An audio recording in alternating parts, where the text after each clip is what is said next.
कृष्णं कमलपत्राक्षं पुण्यश्रवणकीर्तनं वासुदेवं जगद्योनिं नौमि नारायणं हरिम्।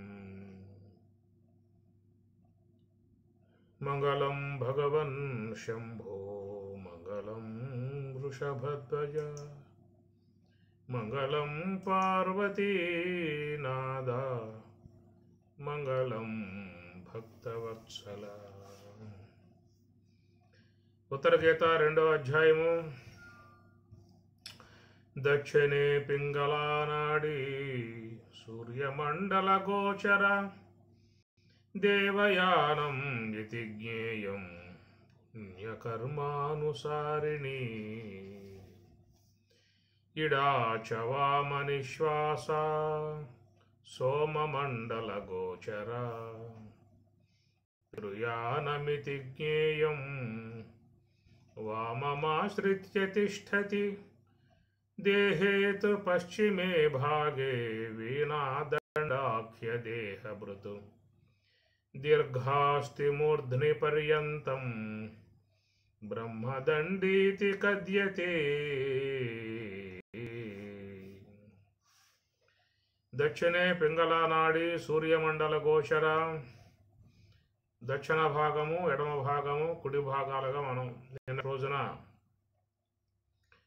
ఈ హంస యొక్క అంశాన్ని గురించి చెప్పుకోవటం జరిగింది. ఈ దక్షిణ భాగము వామ ఎడమ భాగము, దక్షిణ భాగము వామ అంటే ఎడమ ప్రక్క, కుడి పక్క ఎడమ ప్రక్క. వీటిని ఇడాపింగళ అని చెప్పని అంటారు.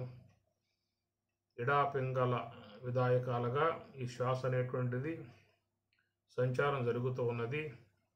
ఇడానాడి పింగళానాడి అనేదిగా చెప్పటం జరుగుతూ ఉన్నది. ఈ రెండు కూడా ఒకటి సూర్య నాడి, మరొకటి చంద్రనాడి అంటారు. పింగళ సూర్యనాడి, ఇడ అనేది చంద్రనాడి. సూర్య చంద్రులు ఈ నాసికలో సంచరించేటువంటి ఈ రెండు ఎడమ కుడి వైపుల సంచరించేటువంటి వాటిలలో సూర్య సంబంధము, చంద్ర సంబంధము రెండు ఉన్నాయి అన్నారు. సూర్య సంబంధము అనేటువంటిదేమో ఇక్కడ చెప్పటం దేవయానం ఇది జ్ఞేయం, దాన్ని దేవయానం అన్నాడు. పుణ్యకర్మానుసారిణి, అది పుణ్య సంబంధమై ఉన్నటువంటి అనుసారిణి, అనుసరించే విధానము పుణ్యకర్మను అనుసరించి ఉన్నటువంటిది. దాన్ని దేవయానం ఇది జ్ఞేయం, దేవయానముగా తెలుసుకొనవలయను. కనుక మరి దక్షిణ భాగములో సంచరించేటువంటి పింగళ నాడిగా ఉన్నటువంటి సూర్య సంబంధము అని చెప్పేసి అని అది మరి దేవయానం, మోక్షం పొందటానికి యోగ్యముగా ఉన్నటువంటిది దేవయానం అనేటువంటిది. రెండవది ఏంటంటే అది వామ భాగములో సంచరించేటువంటి భాగాన్ని చంద్ర సంబంధము అని చెప్పని అంటారు. చంద్ర సంబంధము, సూర్య సంబంధము ఈ రెండింటి అంశాలు మనకి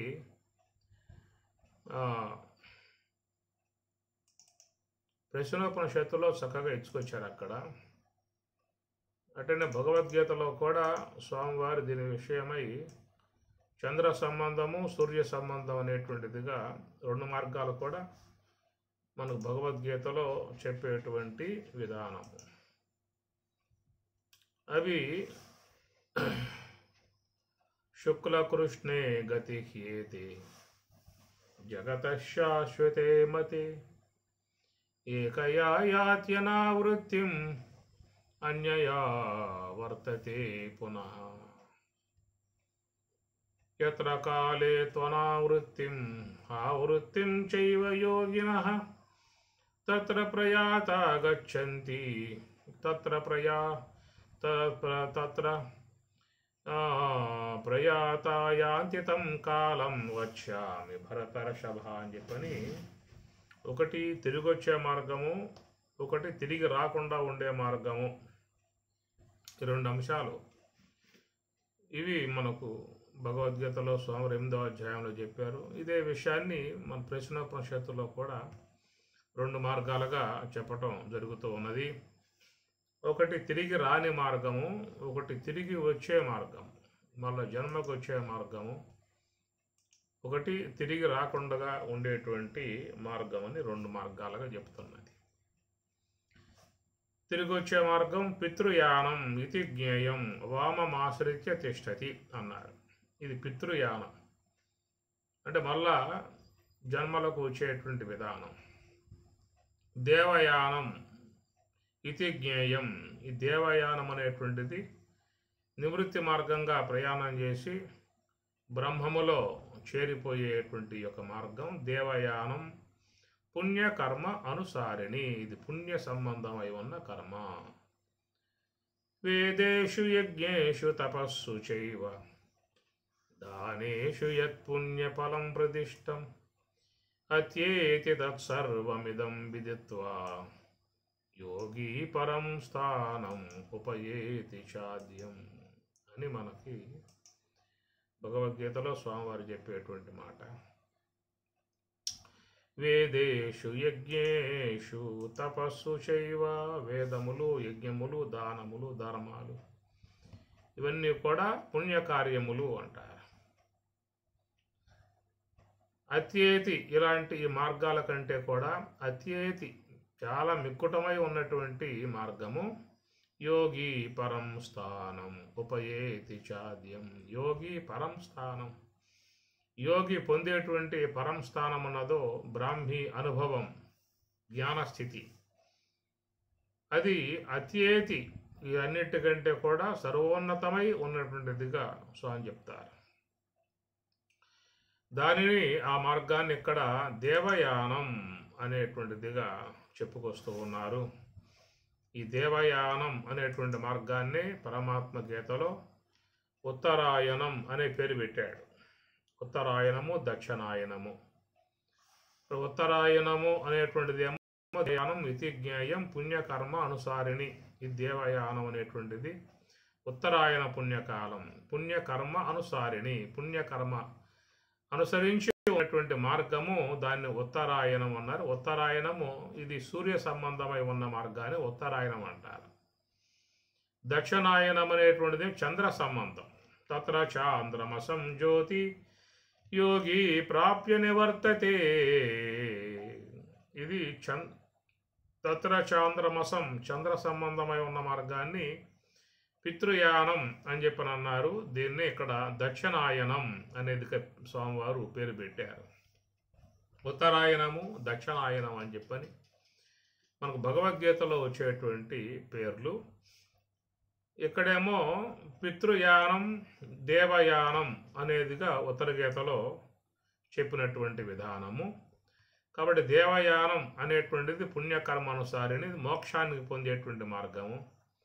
ఇక దేవయానం ఇది మన పితృయానం అనేటువంటిది ఏమో అది మళ్ళా జన్మకు వచ్చేటువంటి విధానం అన్నమాట.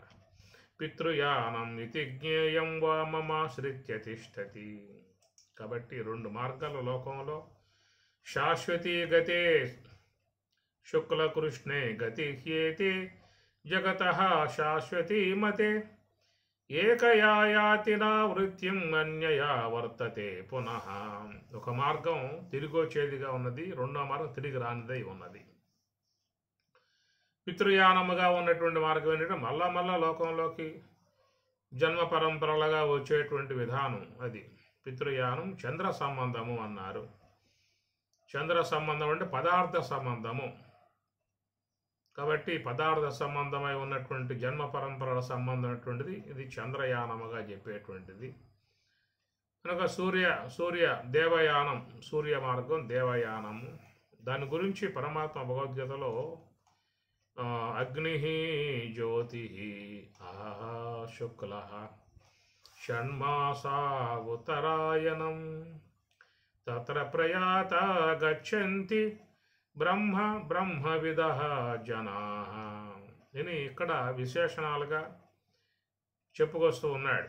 ఉత్తర గీతలో దేవయానం ఇతి జ్ఞేయం పుణ్యకర్మ అనుసారిణి అనేటువంటిదిగా ఈ దేవయానం అనగా హంస యొక్క ఆశ్రయంలో నివృత్తి మార్గంగా ప్రయాణం చేసేటువంటి దానిని దేవయానం అని చెప్పని, ఇది పుణ్యకర్మ అనుసారిణి. పుణ్యకర్మ బ్రహ్మములో కలిసిపోవటం అంటే ఎంతో పుణ్యం ఉండాలి. దీని ద్వారా బ్రహ్మప్రాప్తిని పొందే విధానం అనేది ఉంటుంది.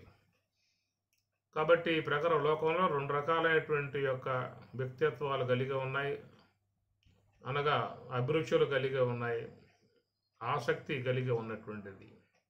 ఆయా మార్గాల్లో ప్రయాణం చేసే వాళ్ళు ఉన్నారు. ఈ దేవయానముగా చెప్పేటువంటి పుణ్యకర్మ అనుసారంగా చెప్పేటువంటి ఉత్తరాయణ మార్గంలో ప్రయాణమైపోయేటువంటి వాళ్ళు ఉన్నారు. దక్షిణాయన మార్గముగా చంద్ర సంబంధమై ఉన్నటువంటి పితృయానముగా చెప్పేటువంటి ఈ జన్మ పరంపరలను అపేక్షించి మళ్ళా లోకంలో జనించాలి, మా కుటుంబంలో జనించాలి అనేటువంటి ఈ జన్మ పరంపరల యందు అపేక్ష ఉన్నటువంటి వాళ్ళు ఉన్నారు. 2 మార్గాలుగా ఇక్కడ మనకి ఉన్నటువంటివి. ఈ హంసలోనే ఈ 2 కూడా ఉత్తర గీతలో స్వామివారు చెప్పుకొస్తున్న మార్గం. కుడివైపు సంచరించేటువంటి పింగళనాడిగా ఉన్నటువంటి దానినేమో ఉత్తరాయణముగా, అది దేవయానముగా, అది పుణ్యకర్మగా చెప్పుకొచ్చారు. ఎడమ భాగంలో సంచరించేటువంటి దానిని ఇడాగా, అది పితృయానముగా, అది దక్షిణాయనముగా చెప్పేటువంటి మార్గముగా ఉన్నది. అనగా ఈ శ్వాస అనేటువంటిది అర్ధనారీశ్వరులు అనేటువంటిదిగా చెప్పుకుంటూ ఉన్నాం. అర్ధనారీశ్వరులు, సగభాగం అమ్మవారు, సగభాగం స్వామివారు. ఇది అర్ధనారీశ్వరత్వము. మామూలుగా మనకి స్వామివారి యొక్క విధానాన్ని మన బయట సగభాగం అమ్మవారుగా, సగభాగం స్వామివారుగా మనం ఫోటోలు చూస్తూ ఉంటాం. ఇద్దరు ఈ విధంగా మమేకమై ఉన్నారు అనే దానికి చెప్పేటువంటి అంశం. విడదీయరాని అనుబంధముగా చేరి ఉన్నటువంటిది. దాన్ని మనం చూపించటం, తెలియటం కోసంగా ఆ విధంగా మనకి ఆర్టేసి చూపిస్తూ ఉంటారు. అట్లా ప్రకృతి పురుషులు ఇరువురు కూడా కలిసిపోయి ఉన్నారు, లేదా శక్తి చేతనములు అనేటువంటివి అవిభాజ్యమై ఉన్న విధానం. ఇద్దరు కలిసిపోయి ఉన్న విధానం. అవిభాజ్యము విడదీయటానికి ఎరుకనటువంటి విధానముగా 2 కూడా శక్తి చేతనములు 2 కూడా చేరిపోయి ఉన్నటువంటి విషయాన్ని మనకు అర్థమయ్యేట్లుగా చెప్పటానికి ఉన్నటువంటి విధానము. కనుక విశ్వమంతా కూడా చూస్తే శక్తి చేతనం 2 ఉంటాయి. ఏమి నిత్య పరమాణు రూప, అనిత్య కార్యరూప అని మనకి శాస్త్రకారులు చెప్పేమాట. నిత్య పరమాణు రూప, శక్తి అనేటువంటిది ఏంటంటే పరమాణువులుగా శక్తి రూపముగా విశ్వమంతా వ్యాపకమై ఉన్నది.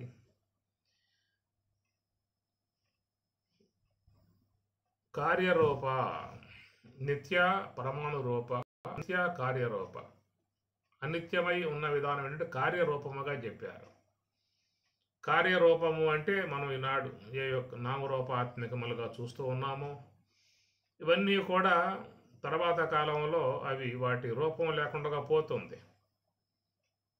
అనగా ఒక పదార్థం మన కంటి ముందు కనబడుతుందని చెప్పనంటే దాంట్లో కొన్ని లక్షల కోట్ల పరమాణువులు, అణువులు, పరమాణువులు సమీకరణై మనకు వస్తు రూపంగా గోచరిస్తుంది.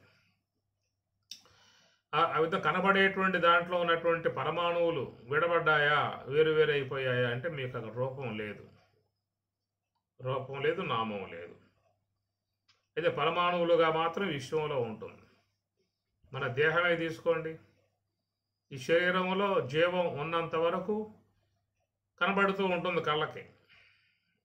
అందరితో మాట్లాడటము, వ్యవహరించడము, వినోదించడము, విహారాలు చేయటము, అనేక కార్యాలు నిర్వహించటం, ఇవన్నీ కూడా ఈ దేహం చేస్తుంది.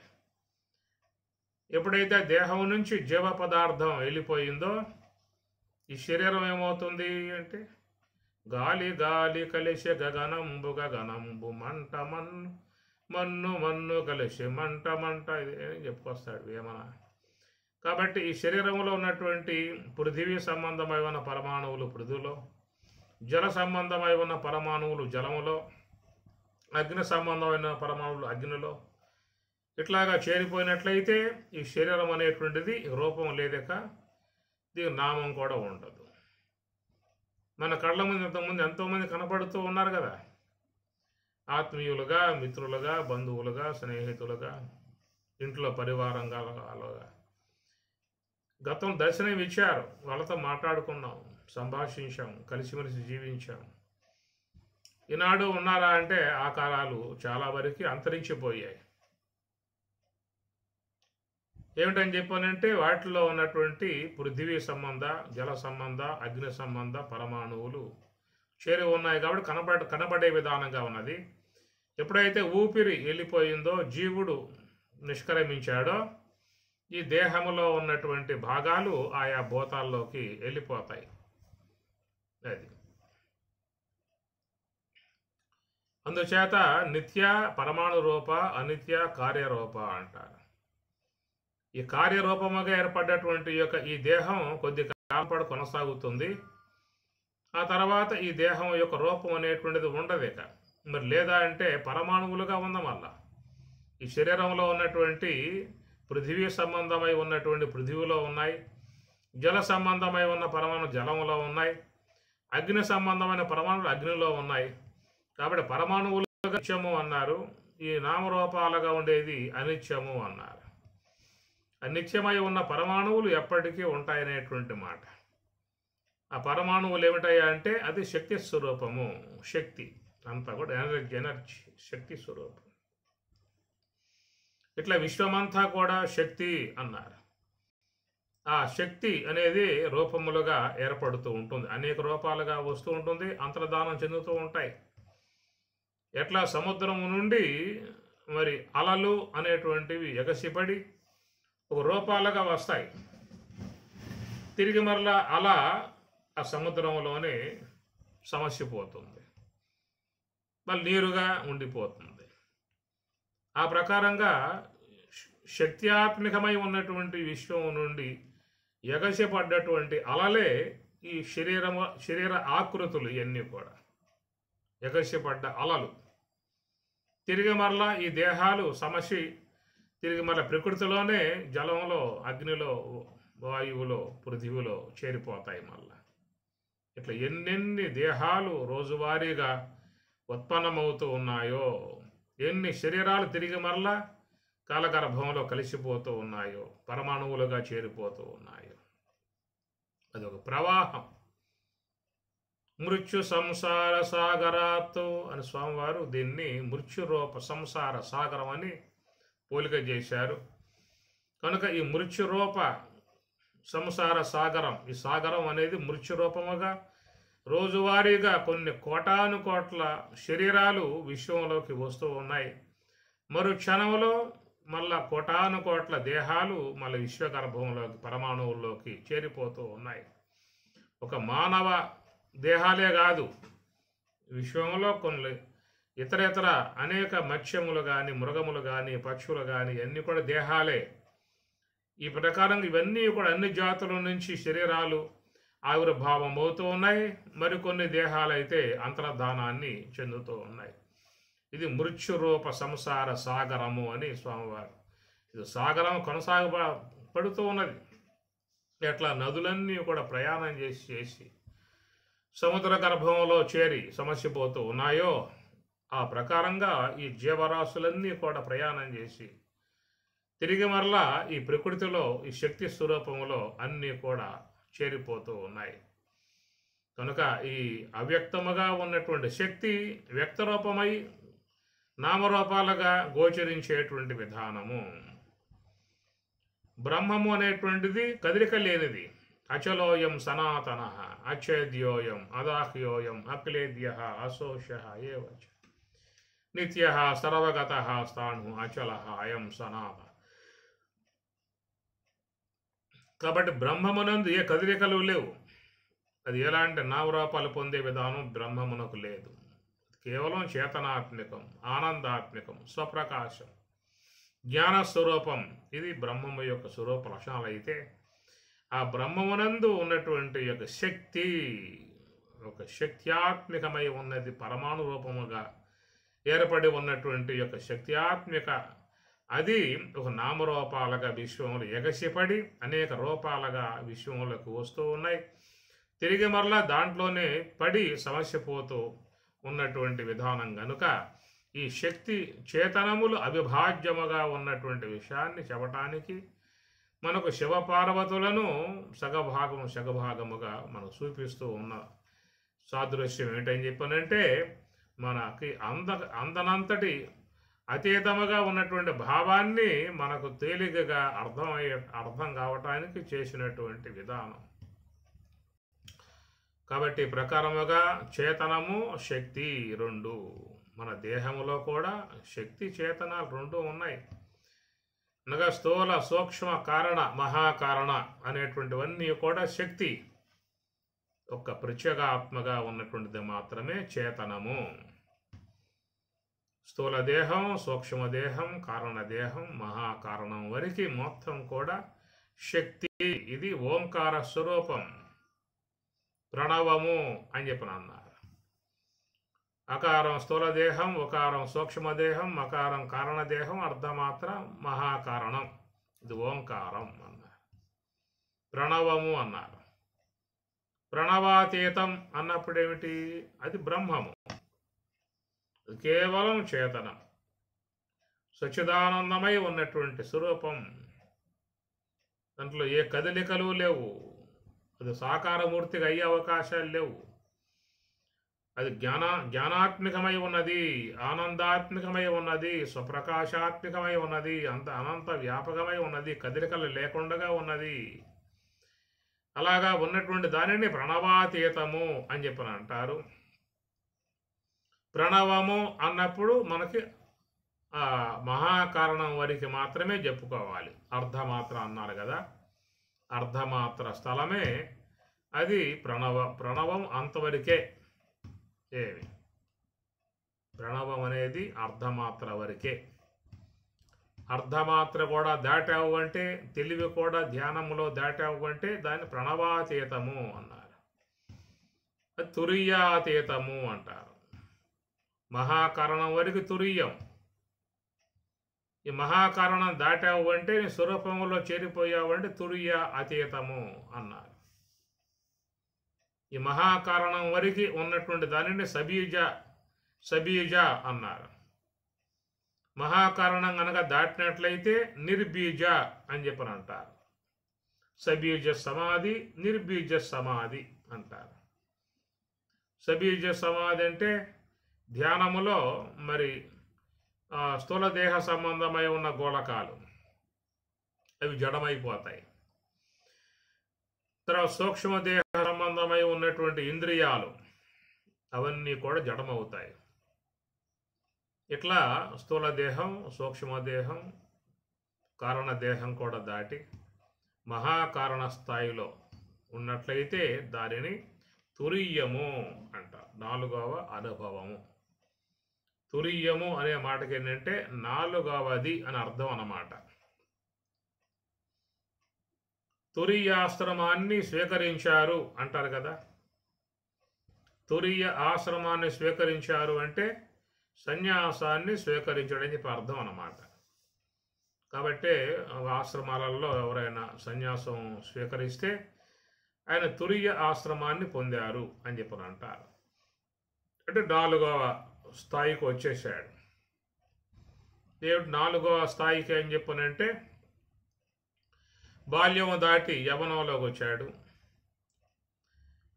అక్కడ గృహస్థ ఆశ్రమాన్ని స్వీకరిస్తాడు. ఆ తర్వాత బాధ్యతలు పూర్తి చేసుకుని అక్కడి నుంచి విడబడి మళ్ళా వానప్రస్థాశ్రమానికి వస్తాడు. ఈ వానప్రస్థాశ్రమంలో ప్రశాంతంగా కాలం గడుపుకుంటూ చివరికి మరి తన గురువు ద్వారా సన్యాసాన్ని స్వీకరించి అన్నిటినీ కూడా దిగబిడిచి ఇక ఆయన మరి ఏకాకిగా ఉండిపోయే విధానంగా వస్తాడు. దానిని తురీయ ఆశ్రమం, సన్యాసాశ్రమం అంటారు దాన్ని. కాబట్టి బాల్యం బ్రహ్మచర్య ఆశ్రమం, గృహస్థ ఆశ్రమం, వానప్రస్థాశ్రమం, చివరికి 4వదిగా ఉన్నది తురీయ ఆశ్రమము అని చెప్పని పేరు పెట్టారు. కాబట్టి తురీయ ఆశ్రమం అనేటువంటిది మనకు ఇక్కడ 4వ అనుభవముగా స్థూల దేహాన్ని బట్టి జాగ్రత్త అవస్థ, సూక్ష్మ దేహాన్ని బట్టి స్వప్నావస్థ, కారణదేహాన్ని అనుసరించి సుషుప్తి అవస్థ, మహాకారణాన్ని ఆశ్రయించటం ద్వారా తురీయము అనేటువంటిది ఏర్పడుతుంది. అది మహాకారణమునందు ఉన్నటువంటి వారికి మాత్రమే తురీయము చెప్పాల్సి వస్తుంది. కారణదేహంతో ఉన్నావు అంటే దాన్ని సుషుప్తిగా చెప్పాల్సి వస్తుంది. లేదా సూక్ష్మదేహ సంబంధ వాసనలు కలిగి ఉన్నావు అని చెప్పనంటే దానిని స్వప్నావస్థ అని చెప్పాల్సి వస్తుంది. లేదా గోళకాత్మికమై ఉన్నటువంటి పార్థివ దేహముతో సంబంధం పడి ఉన్నావు అంటే దానిని జాగ్రత్త అవస్థ అని చెప్పని ఇట్లా 3 అవస్థలు మనం పొందుతూ ఉన్నాం. ఇక మహాకారణం హంస ఉన్నటువంటి శ్వాస యొక్క సంచారం జరిగేటువంటి స్థలములో హంస ఆశ్రయంలో ఉన్నటువంటి వారు తురీయములో ఉన్నట్లు లెక్క. 4వ అనుభవం తురీయం అని చెప్పని అది ప్రణవ స్థితి అన్నారు. అది కూడా దాటితే ప్రణవాతీతము అని చెప్పని అంటారు. కనుక ఈ ప్రణవము అనే దాని వరకు మాత్రము శక్తి అని అర్థం. ప్రణవాతీత స్థితిలో ఉన్నదేమిటి అంటే కేవలం చేతనము, శుద్ధ చేతనము, శుద్ధ బ్రహ్మము, పృచగాత్మ పరమాత్మల ఏకమై ఉన్నటువంటి శుద్ధ బ్రహ్మము, అది ప్రణవాతీతం అన్నమాట. కాబట్టి ఇప్పుడు మనం ఎక్కడ ఉన్నాం? ప్రణవాతీతంలో ఉన్నామా, ప్రణవములో ఉన్నామా అని చెప్పానంటే ప్రణవములో ఉన్నాం. అంటే శక్తి యొక్క ఆశ్రయంలో ఉన్నా అని చెప్పిన అర్థం. ఇడా అన్నారు కదా, పింగళ అన్నారు కదా, ఇడా పింగళ. ఇడా అనేటువంటి ఆ భాగము పితృయానం కాబట్టి అది మరి శక్తి యొక్క ఆశ్రయంలో ఉండటము. మరి అందరూ కూడా చూస్తే ఈ శక్తిలో చేరి ఉన్నారు. అకారములో ఉండి జాగ్రత్త అనుభవాలు పొందుతూ, ఉకారములో ఉండి స్వప్న సంబంధ అనుభవములు పొందుతూ, సుషుప్తిలో ఉండి అక్కడ ప్రశాంతంగా సుఖాన్ని ఆస్వాదిస్తూ ఉండేటువంటి విధానం. అందరూ కూడా శక్తి యొక్క భాగములో 3 భాగాల వరకే మన యొక్క జీవన గమనం అనేది ఉన్నది. 4వదిగా చెప్పేటువంటి మహాకారణం కూడా శక్తిలో భాగమే. అసలు మహాకారణమే ఆ శక్తి యొక్క మూలం. ఇప్పుడు చెప్పుకున్నటువంటి అకార సంబంధమై ఉన్న స్థూలదేహం, ఉకార సంబంధమై ఉన్న సూక్ష్మదేహం, మకార సంబంధమై ఉన్న కారణదేహం, ఈ 3 వరకే మనం పరిమితమయ్యాం. అంటే శక్తి యొక్క ఆశ్రయంలో ఉన్నాము. శక్తి అనేటువంటి దాని ద్వారా ఈ జగత్ సంబంధమై ఉన్న విషయాలలో సంచారం చేస్తూ ఉన్నాము. ఇదంతా కూడా పితృయానం అన్నారు. ఇడా వామ నిశ్వాస సోమ మండల గోచర, వామ భాగము అంటారు. ఈ భాగాన్ని వామ భాగము అంటారు. వామాక్షి అంటారు కదా. మనకి భాగవతంలో కుచేలోపాఖ్యానం చూస్తే దాంట్లో కుచేలుని యొక్క భార్య వామాక్షి అంటారు. వామ అంటే ఎడమ ప్రక్క ఉన్నటువంటి, వామ ఎడమ ప్రక్క అని అర్థం. ఏమిటి ఎడమ ప్రక్క అని చెప్పని ఇప్పుడు చెప్పుకున్నాం కదా. స్థూల దేహము ద్వారా జాగ్రత్తానుభవము, సూక్ష్మదేహము ద్వారా స్వప్నానుభవము, కారణదేహము ద్వారా సుషుప్తి అనుభవం. ఈ 3 ఏంది మనం సంబంధం కలిగి ఉన్నంత వరకు వామ భాగంలో ఉన్నట్లే. కాబట్టి కుచేలునికి భార్యగా వామాక్షి అనేదిగా చెప్పుకొస్తారు. కుచేలుడు అన్నప్పుడు ఆయన అనేక శరీరములు ధరించేవాడుగా ఉన్నటువంటిది కుచేలత్వము. చేలము అంటే వస్త్రం. ఈ దేహాన్ని వస్త్రముతో పోలుస్తారు. వాసాంసి జీర్ణాని యదా విహాయ నవాని గృహ్ణాతి నరోపరాని తథా శరీరాని ఇహాయ జీర్ణాని అన్యాని సంయాతి నవాని దేహి అని పరమాత్మ కూడా ఈ శరీరాన్ని వస్త్రంతో పోలిశాడు. వాసాంసి అంటే వస్త్రం. వాసాంసి జీర్ణాని ఆ వస్త్రం కాస్త శిథిలమైపోయినట్లయితే ఆ వస్త్రాన్ని విహాయ వదిలిపెడుతూ ఉన్నాడు. నవాని గృహణాది నూతనమైనటువంటి వస్త్రాలు ధరిస్తున్నాడని స్వామి చెప్పామాట. ఈ ప్రకారంగా జీవులందరూ కూడా ఇలాంటి ఈ దేహం అనేటువంటి వస్త్రాలను ఎప్పుడూ కూడా ధరిస్తూ జీర్ణమైపోయాక వాటిని విస్తరించేస్తూ ఉన్న పని. ఇంకేం లేదక మనకున్న పని ఇది ఒకటే. పాతపడ్డ దేహాలు వదిలిపెట్టడం, మళ్ళీ కొత్త దేహాలని ధరించటం.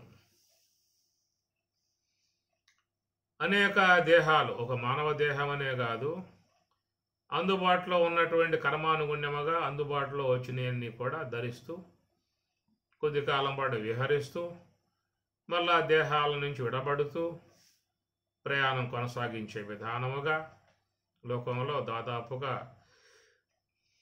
అందరూ కూడా ఈ వామ మార్గములో ప్రయాణం చేస్తూ ఉన్న విధానం, ప్రకృతి మార్గంలో ప్రయాణం చేస్తున్న విధానము. అందుచేత స్థూలదేహము, సూక్ష్మదేహము, కారణదేహం మూడే మనకున్న అనుబంధం, ఆశ్రయం. స్థూలదేహం వదిలిపెడితే సూక్ష్మదేహం దాంట్లో సంచారం చేస్తాం. సూక్ష్మదేహాన్ని వదిలితే కారణదేహమునందు కొద్దిసేపు ఉంటాం. మళ్ళా కారణదేహం నుండి వెలువడి మళ్ళా సూక్ష్మదేహము, స్థూలదేహం వైపుకి వస్తూ ఉంటాం. ఇదంతా కూడా వామ మార్గము. పితృయానం ఇతి జ్ఞేయం వామమాశ్రిత్య తిష్టతి. వామం ఆశ్రిత్య, వామ మార్గాన్ని ఆశ్రయించి ఉన్నాము అని అర్థం. కాబట్టి ఎడమ భాగముగా చెప్పే దాంట్లో మరి స్థూల, సూక్ష్మ, కారణ, అకార, ఉకార, మకార అనేటువంటి మూడు. ఆ తర్వాత ఉన్నటువంటి మహాకారణము అది అర్ధమాత్ర. అది కూడా ఈ వామ మార్గంలో భాగమే, శక్తిలో భాగమే. అయితే ఏంటంటే ఈ మూడింటికి కూడా మూల శక్తి అది అవుతుందన్నమాట. ఆది పరాశక్తి అని చెప్పని అంటారు కదా. ఆది అంటే మొట్టమొదట, పరా అంటే శ్రేష్టమైన శక్తి స్వరూపము, అది మహాకారణము. అది అమ్మవారి యొక్క మూల రూపం. అది అమ్మవారి యొక్క సాకార ఆకారాలు కారణదేహము, సూక్ష్మదేహము, స్థూలదేహము. ఈ మూడు కూడా వ్యవహారత్వం కలిగి ఉన్నాయి, వ్యవహార దక్షత కలిగి ఉన్నాయి. అయితే ఆ మూడింటికి కూడా ఈ మహాకారణముగా ఉన్న ఈ శక్తియే వాటికి ఆధారంగా ఉన్నది. అదే స్వామివారు మూలాధారము అని కూడా చెప్పొచ్చారు కదా.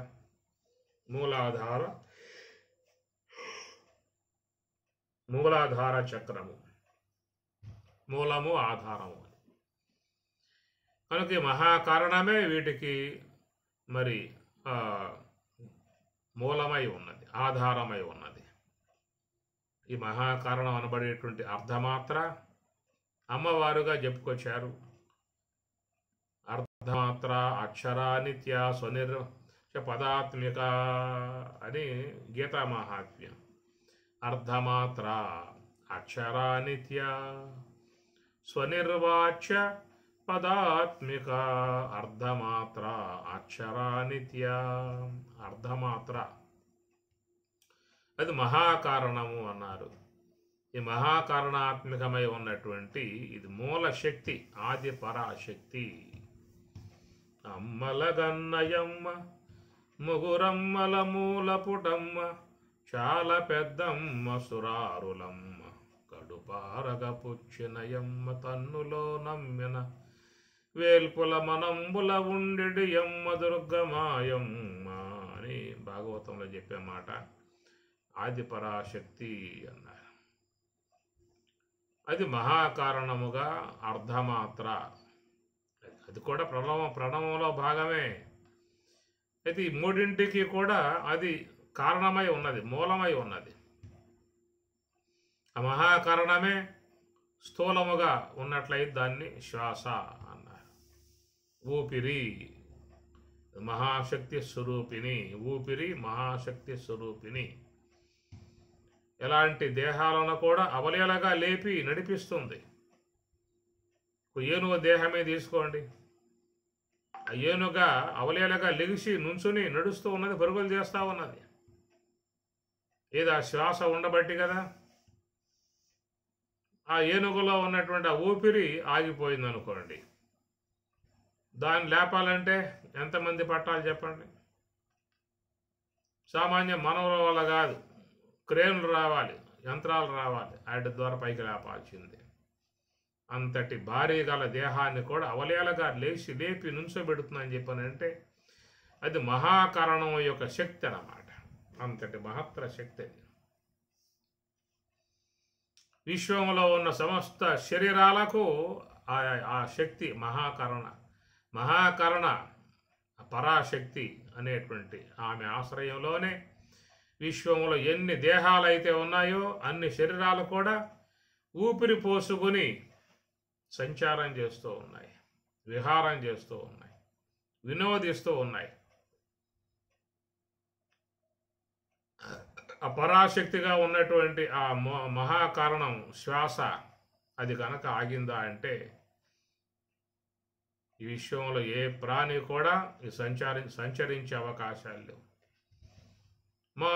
మొత్తం జీవులన్నీ కూడా మహాసమాధి, ఒకే సమాధి, నిద్రా సమాధి స్థితి, శాశ్వత నిద్ర. అది ఒక్క శ్వాస గనక మహత్తర శక్తిగా ఉన్నటువంటి మహాకారణాత్మక ఒక్క శ్వాస గనక అట్లా ఆగిందా అని చెప్పనంటే ఏ శరీరం కూడా పైకి లేచే అవకాశాలు లేవు. ఈ భూమి మీద ఎన్ని కోటాను కోట్ల శరీరాలు అయితే ఉన్నాయో అన్ని శరీరాలకి మూలం ఈ శ్వాసే, ఈ మహాకారణమే. అన్ని దేహాలలో ఈ మహాకారణమే ఉన్నది. అన్ని దేహాలలో ఈ మహాకారణమే శక్తి స్వరూపం, ప్రణవ స్వరూపం, అర్ధమాత్ర అక్షరా నిత్య అన్నారు. మహాకారణం అది ఈశ్వరుడు, ఈశ్వర శక్తి, ఈశ్వరి అన్నారు. ఈశ్వరుడు ఈశ్వరి, భవుడు భవాని, శర్వుడు శరవాణి. మహాకారణం శరవాణి, శర్వుడు శరవాణి. ఇదంతా కూడా మహాకారణమునందే ఉన్నటువంటి విధానము. ఆ మహాకారణం అనేది అందరి యందు, అర్ధమాత్ర అనేటువంటిది అందరి యందు ఉన్నది. అందరి యందు కూడా ఒకే ఒక్క శ్వాస, ఒకే ఒక్క ఊపిరిగా సంచారం కలిగి ఉన్నది. ఆ ఊపిరి ఆగిందా అని చెప్పనంటే ఆ దేహం జడమవుతుంది, ఆ దేహం శవమైపోతుంది. ఇక ఈ జీవుడు కూడా సూక్ష్మదేహం అనేటువంటి దాన్ని తీసుకుని ప్రయాణాన్ని కొనసాగించాల్సి ఉంటుంది. గృహీత్వైతాని సంయాతి వాయు గంధాన్ని వాసయాత్. కాబట్టి ఆ లోన ఉన్నటువంటి ఆ జీవుడిక తన వస్తువులకు జ్ఞానేంద్రియ, కర్మేంద్రియ, అంతరేంద్రియ అనేటువంటి యొక్క ఆ పరివారాన్ని అన్నిటిని కూడా కలెక్ట్ చేసుకుని మూట కట్టుకుని గృహీత్వా తీసుకుని వాడు ప్రయాణాన్ని చేయాల్సి ఉంటుంది. శరీరం యత్ అవాప్నోతి యచ్చాప్యుత్క్రామతీశ్వర. ఆ దేహంలో ఉన్నటువంటి వాడిని ఈశ్వరుడు అని అక్కడ పదప్రయోగం చేస్తూ ఉన్నారు. శరీరం ఎత్తు అవాప్నోతి, దేహాన్ని పొంది ఉన్నాడు. ఉత్క్రామతి, దేహం వదిలి వెళ్ళిపోతూ ఉన్నాడు. దేహాన్ని పొందాడు, కొద్ది కాలం ఉన్నాడు ఆ దేహంలో, కొన్ని ముచ్చట్లను అనుభవించాడు, ఆస్వాదించాడు. ఇక ఆ తర్వాత అక్కడి నుంచి ఆ దేహం నుంచి నిష్క్రమించి ఇక ఆయన గారు వెళ్ళిపోవాల్సిన అవసరం పడుతుంది, వెళ్ళిపోవాల్సిన ఆవశ్యకత ఏర్పడుతుంది. ఉత్క్రామతి, ఉత్క్రామతి ఈశ్వర, ఉత్క్రామతి ఆ దేహము నుంచి వెళ్ళిపోయేటువంటి అతనిని ఈశ్వర అన్నారు. ఈశ్వరుడు, ఆయన చిన్న ఈశ్వరుడు, పెద్ద ఈశ్వరుడు, చిన్న ఈశ్వరుడు. అలోన ఉన్నటువంటి యొక్క దేవభావమును పొంది ఉన్నటువంటి ఈశ్వరుడు. జీవో ఈశ్వర, జీవో శివ, శివో జీవ, కేవల శివ అని స్కందోపనిషత్తు. జీవ శివ, శివో జీవ, సజీవ కేవల శివ అంటాడు. కనుక చిన్న శివుడు, పెద్ద శివుడు, ఈ విధముగా ఉన్నటువంటి ఈశ్వర, ఈశ్వరుడు గృహీత్వా, గృహీత్వా అంటే తీసుకుని ఇంతకాలం పాటు ఈ దేహములో ఉన్నాడు. ఆ శ్వాస యొక్క సంచారం జరుగుతూ ఉన్నది కాబట్టి ఎలాంటి చీకు చింత లేకుండా ఈ దేహం అనేటువంటి దాంట్లో ఉండి కొంత పరివారాన్ని పెట్టుకుని విశ్వంలో ఉన్నటువంటి యొక్క అంశాలని ఆస్వాదించుకుంటూ వస్తూ ఉన్నాడు. ఈ ప్రకారంగా కలిసి జీవిస్తున్నటువంటి జీవుడు ఎప్పుడైతే ఉత్క్రామతి, ఈ దేహం నుంచి వెళ్ళిపోవాల్సిన సమయం ఆసన్నమవుతుందో, గృహీత్వా ఏతాని సంయాతి, గృహీత్వా ఇంతకాలం పాటు వాడుకున్నటువంటి పరికరాలు, జ్ఞానేంద్రియములు, కర్మేంద్రియములు, అంతరేంద్రియములు, ఇవన్నీ కూడా చక్కగా ఆయన గారు జీవితకాల పర్యంతం వాడిని వాడుకుంటూ వచ్చాడు. వాటి ద్వారానే స్వప్నావస్థ, జాగ్రత్త అవస్థలు అనుభవిస్తూ వచ్చాడు. ఎప్పుడైతే ఉత్క్రామతి దేహం నుంచి వెళ్ళిపోయే సమయం ఆసనమయ్యిందో, అనగా ఈ శరీరములో ఉన్నటువంటి ప్రారబ్ధ కర్మ అయిపోయిందో, ఈ దేహాన్ని వదిలి వెళ్ళిపోవాల్సిన పరిస్థితి మనకి వస్తుంది, అంత్యావస్థ. ఆ సమయంలో వాడేం చేస్తాడంటే గృహీత్వా, ఇంతకాలం తనతో ఉన్నటువంటి ఈ ఇంద్రియాల సముదాయం అంతటినీ కూడా తనలో కలెక్ట్ చేసుకుని అక్కడి నుంచి ఈ యొక్క దేహం నుంచి వెలువడి వెళ్ళిపోతున్నాడు. కాబట్టి ఆయనను ఈశ్వర అనే పదంతో పరమాత్మ అక్కడ అన్నాడు. ఈశ్వర అంటాడు. కాబట్టి ఈశ్వరుడు అన్నీ కూడా తనలో ఏవైతే ఉన్నాయో అన్నీ తనమ్మటే వచ్చేస్తాయి. జ్ఞానేంద్రియ, కర్మేంద్రియ, అంతరేంద్రియాలే కాదు, అవన్నీ కలిసి ఉన్నటువంటి యొక్క భాగమే సూక్ష్మదేహం అనే పేరు పెట్టారు. ఈ సూక్ష్మదేహం అనేటువంటి యొక్క భాగములో ఇంద్రియ సముదాయమే కాదు, అనేక జన్మలుగా సంపాదించుకున్న కర్మ అంతా కూడా దాంట్లోనే నిక్షిప్తం చేయబడి ఉన్నది. దాని సంచిత కర్మ అని అన్నారు. అది అనేక జన్మలకు పెట్టుబడి, అనేక జన్మలకు పెట్టుబడిగా ఉన్నది. ఎన్ని దేహాలు పొందాలన్నా తరగని సంపద. ఎందుకంటే ఏ దేహం ధరించావో ఆ దేహములో కొంత భాగం ప్రారబ్ధముగా పోయినా కానీ తిరిగి మరలా మనం అధిక శాతంలో కర్మను చేసుకుంటూ ఉన్నాం. పోయేది కొంతే, సంచిత కర్మలో పోయేది, ప్రారబ్ధముగా పోయేది కొంత భాగం మాత్రమే. ఆ పోయే దానికంటే కూడా రెట్టింపు కర్మను మళ్ళా మనం సంపాదించుకుంటున్న పరిస్థితి. రెట్టింపు కర్మను సంపాదించుకోవడానికి గల అవకాశాలు ఏమిటని చెప్పానంటే, మనకు సూక్ష్మదేహములో చేరి ఉన్న మరొక వర్గం ఉన్నది. ఆ మరొక వర్గమే కామాది గుణాలు. ఆసురీ సంబంధమై ఉన్న గుణాలు ఉన్నాయి, దైవీ సంబంధమై ఉన్న గుణాలు ఉన్నాయి. దాన్ని పరమాత్మ గీతలో దైవాసుర సంపత్తి అని చెప్పని పేరు పెట్టారు. సంపత్తి అంటే సంపద. నీలో ఉన్నటువంటి ఆ గుణాలు తరగని సంపద. అవే నీకు ఎంతో కర్మను తెచ్చిపెడతాయి. ఏది దైవీ సంపత్తి సంబంధ గుణాలు కానీ, ఆసురీ సంపత్తి గల సంబంధ గుణాలు కానీ. దంభో దర్పోభిమానశ్చ క్రోధః పౌరుషం ఏవచ అజ్ఞానంచ అభిజాతస్య పార్థ సంపదం ఆసురీం అన్నారు కదా. అసుర సంపద అన్నారు, దైవీ సంపద అన్నారు. ఇట్లాగా సూక్ష్మదేహములో చేరి ఉన్నటువంటి గుణాలు ఏం చేస్తాయి అంటే, ప్రారబ్ధ కర్మనేదిగా కొంత పోయేదిగా ఉండగా, దానికంటే రెట్టింపు ధనాన్ని, రెట్టింపు కర్మని మళ్ళా సంపాదించి పెట్టడానికి ఈ గుణములు అనబడేటువంటివి ఉన్నాయి. కనుక చాలామంది ఈ గుణములతోనే సంబంధం పడి జీవితాన్ని జీవిస్తూ ఉన్నారు. ఈ గుణములతో సంబంధం లేకుండా ఎవరైనా జీవిస్తూ ఉన్నారా? సాధ్యపడుతుందా? కామ, క్రోధ, లోభ, మోహ, మద, మత్సర, ఈర్ష, ద్వేష ఇత్యాది గుణాలు చాలా ఉన్నాయి. వాటితో ఎలాంటి సంబంధం లేకుండా జీవించగలిగేటువంటి యొక్క అవకాశము, శక్తి, సామర్థ్యం ఉన్నాయేమో ఒకసారి ఆలోచించుకోదగిన అంశము. ఒకవేళ వాటి యొక్క సంబంధం లేకుండా కామావేశం, క్రోధావేశం, మోహావేశం, అసూయ, దంభము ఇలాంటి చాలా ఉన్నాయి.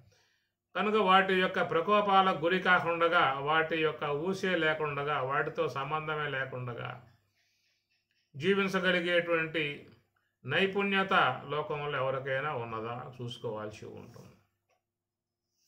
సాధ్యపడదు. ఏదో ఒక సమయంలో ఏదో గుణం వచ్చి వ్యవహారం చేస్తుంది. మనకు తెలియకుండానే గుణాలు మన యందు ఆవేశమై ఆయా కార్యాలు చేయించేవిగా ఉంటాయి. అందువల్ల జీవుడు గుణబద్ధుడు అన్నారు, భగవంతుడు గుణాతీతుడు అన్నారు. మీకు ఇది సాదృశ్యముగా ఉన్న విధానమే భగవద్గీత 14వ అధ్యాయము. అదేమిటంటే గుణత్రయ విభాగ యోగం, గుణత్రయములు. పురుషోత్తమ ప్రాప్తి యోగి అంటే 14 గుణాలు, 15 పురుషోత్తం. దాటితే చాలు, గుణాలు దాటావంటే నీకు పురుషోత్తమ ప్రాప్తి యోగమే. అందువల్ల ఈ గుణములు అనేటువంటివి గట్టిగా పట్టి నిన్ను లాక్కుపోయి అనేక కార్యాలు చేస్తూ ఉంటాయి. అతకేన ప్రయుక్తోయం పాపం చరతి పూరుషః అనిచ్ఛన్నపి వార్ష్ణేయ బలాత్తివా నియోజితః. అర్జునుడు అడిగాడు పరమాత్మని, అథ కేన ఎందువల్లయా? ప్రయుక్తోయం పాపం చరతి పురుషుడు పాపం చరతి. ఈ పాపకర్రలు ఆచరిస్తూ ఉన్నాడు కదా, వాడు చేసే ఉద్దేశం అయితే లేదు, అనిచ్ఛన్, ఇచ్చ లేదు, కోరిక లేదు, అయినా కానీ వాడు చేస్తూ ఉన్నాడు. బలాతివా నియోజితః, ఎవరో బలాత్కారముగా తీసుకువచ్చి ఆ కార్యములు చేయిస్తున్నట్లుగా వాడు పోయి అవి చేస్తూ ఉన్నాడు. అతకేన ఎందువల్ల? తెలుసు వాడికి, దోషమని తెలుసు, పాపమని తెలుసు, అయినా కానీ బలత్కారముగా ఎవరో పురమాయించగా, ఎవరో బలవంతం చేయగా చేస్తున్నట్లుగా పోయి చేస్తూ ఉన్నాడు అని అర్జునుడు ప్రశ్న వేస్తే పరమాత్మ కామయేషః క్రోధయేషః రజో గుణ సముద్భవ. మనలో రజోగుణం అనేది అదే ఎక్కువగా వ్యవహారం చేస్తుంది. సాత్వికం అనే దానిని వ్యవహరించడానికి ఒప్పుకోవు, దాని పక్కన మారేస్తాయి. ఒకవేళ సాత్వికం నేను చేస్తా వ్యవహారం, మీరు కాసేపు కూర్చోండాయా అని చెప్పని అన్నా కానీ అవి ఒప్పుకోవు. నువ్వు చేసేది ఏమిటి? మాకు లేకపోతే సామర్థ్యం, మాకు లేకపోతే కదా శక్తి, పక్కన కూర్చో అన్న విధానంగా రజస్సు అనేది ముఖ్యంగా వ్యవహరిస్తుంది. ప్రతి ఒక్క వ్యక్తిలో కూడా ఈ రజో సంబంధ వ్యవహారం ఉంటుంది. కాబట్టి పరమాత్మ కూడా రజో గుణ సముద్భవ, రజస్సు వల్ల సముద్భవ ఏర్పడ్డటువంటి వేగం. కామ క్రోధ ఉద్భవం వేగం రజోగుణ సముద్భవ. కనుక సగటు మానవుని యందు ఎక్కువగా నీకు చూస్తే వ్యవహారం అంతా కూడా రజస్సు యొక్క సంబంధ వ్యవహారమే. రజస్సు యొక్క సంబంధ వ్యవహారం కాబట్టి ఇంద్రియ వ్యాపారం బాగా మిక్కుటముగా కొనసాగుతుంది. అదే ప్రకారంగా సూక్ష్మ దేహంలో ఉన్నటువంటి గుణాలకు కూడా బాగా శక్తి వస్తుంది.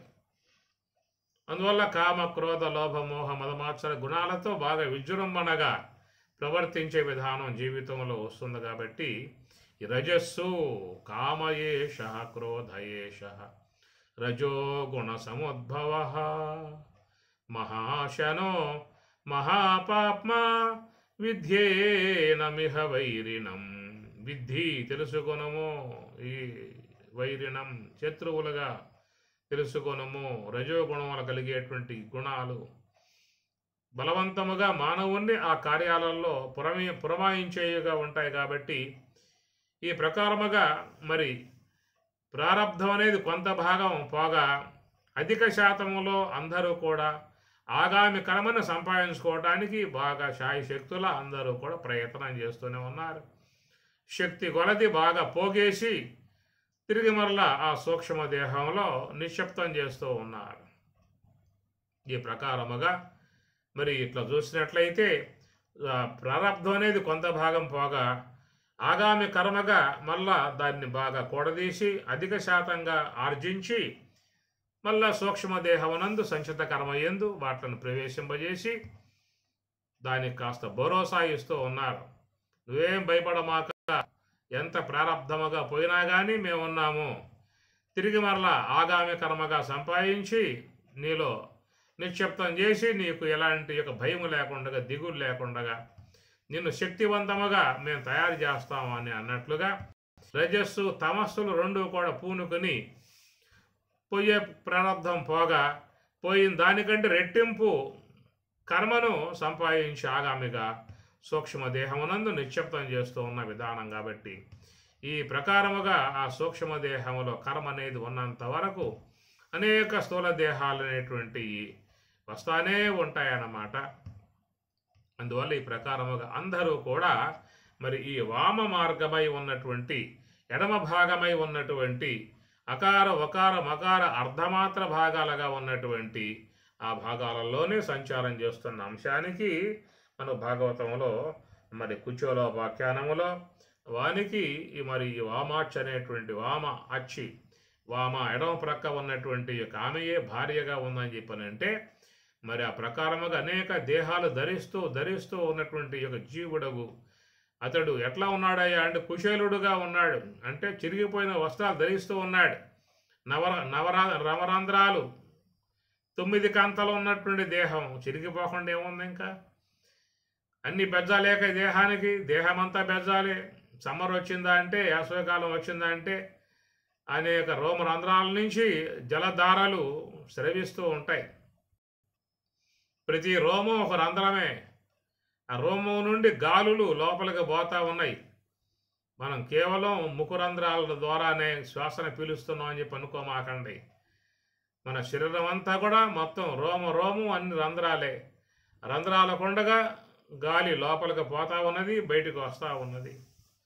అందువల్ల మనం గమనించండి, ఎవరైనా బాగా చెమట పోసి ఉంటే వాళ్ళ పక్కన కూర్చోండి, ఎంత వాసన ఉంటుందో తెలుస్తుంది మీకు. ఎందుకంటే వాళ్ళ దేహము నుంచి ఆ గాలులు బయటకు వస్తూ ఉంటాయి. కాబట్టి పోయి స్నానం చేసిరారా అని చెప్పని అంటారు. అట్లాగా లోపల ఉన్నటువంటి యొక్క చెడు భాగాలను ఈ చెమట ద్వారా ప్రతి రోమరంధ్రాల నుంచి బయటకు వస్తూ ఉన్న విధానము. ఈ ప్రకారముగా ప్రతి దేహమునందు ఉన్నటువంటి యొక్క విధానములో ఆ దోషాలన్నీ కూడా వచ్చి బయటపడతా ఉన్నాయి. ఆ విధంగా చేస్తూ ఉన్నాయి.